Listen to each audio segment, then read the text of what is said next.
पिछले कुछ चुनाव में लाडली बहना पॉलिटिक्स राजनीतिक दलों के लिए चुनावी जीत की गारंटी बन गई है। मध्य प्रदेश हो या महाराष्ट्र या फिर झारखंड, इन राज्यों में महिलाओं को दिया गया डायरेक्ट कैश बेनिफिट सत्ताधारी दलों के लिए सरकार बनाने का वरदान साबित हुआ है। वहीं पंजाब, हिमाचल प्रदेश, कर्नाटक, तेलंगाना, दिल्ली के चुनाव में कैश बेनिफिट का वादा जीत की कुंजी बन गया है। अब हिंदी पट्टी का एक महत्वपूर्ण राज्य बिहार विधानसभा चुनाव के मुहाने पर खड़ा है। बिहार चुनाव के दिन जैसे जैसे करीब आ रहे हैं, लाडली बहन पॉलिटिक्स को लेकर चर्चा तेज हो गई है। बिहार विधानसभा में विपक्ष के नेता और महागठबंधन की ओर से मुख्यमंत्री पद का अघोषित चेहरा माने जा रहे तेजस्वी यादव सत्ता में आने पर माई बहन मान योजना लाकर महिलाओं के खाते में हर महीने 2500 रुपए देने का वादा कर चुके हैं। ऐसे में तेजस्वी के इस दांव को काउंटर करने के लिए लाडला योजना मुख्यमंत्री नीतीश कुमार की ओर से सरकार के भी जुलाई तक ऐसी कई योजना लाने की चर्चा है। हालांकि सरकार या सत्ताधारी गठबंधन में शामिल किसी दल की ओर से इसे लेकर कोई ऐलान फिलहाल नहीं किया गया है। अब सवाल ये उठता है कि बिहार चुनाव से पहले सूबे में लाडली बहन पॉलिटिक्स की चर्चा क्यों हो रही है।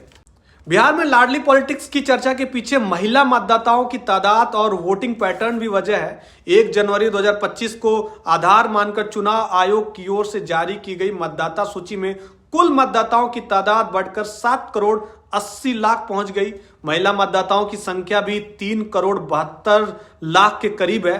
पिछले कुछ चुनाव का वोटिंग पैटर्न देखें तो महिला मतदाता वोट डालने के लिए पुरुषों के मुकाबले अधिक संख्या में घर से बाहर निकली हैं। महिलाओं वोटिंग का टर्नआउट पुरुषों के मुकाबले अधिक रहा है। महिलाओं को राष्ट्रीय स्तर पर बीजेपी का साइलेंट वोटर माना जाता है। प्रधानमंत्री नरेंद्र मोदी से लेकर पार्टी के तमाम बड़े नेता अलग अलग राज्यों के चुनाव में मिली जीत के लिए महिला मतदाताओं को श्रेय दे चुके हैं। लेकिन बिहार में तस्वीर थोड़ी अलग है। बिहार में महिला वोट बैंक को नीतीश कुमार और उनकी पार्टी जेडीयू का कोर वोटर माना जाता है। नीतीश कुमार की पार्टी लगातार 60% के आसपास वोट शेयर बरकरार रखने में सफल रही है, तो इसके पीछे भी इसी महिला वोट बैंक की भूमिका मानी जाती है। नीतीश के कोर वोट में सेंध लगा पाना आसान नहीं होगा।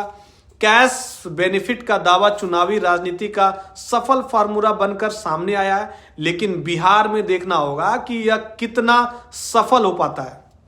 शराबबंदी जैसे कदमों से महिलाओं के बीच अपनी सियासी जमीन बनाने वाले नीतीश कुमार ने साइकिल योजना को लेकर आजीविका तक महिला केंद्रीय कई योजनाएं चलाई। नीतीश अलग अलग योजनाओं के माध्यम से महिलाओं तक कैबिनेट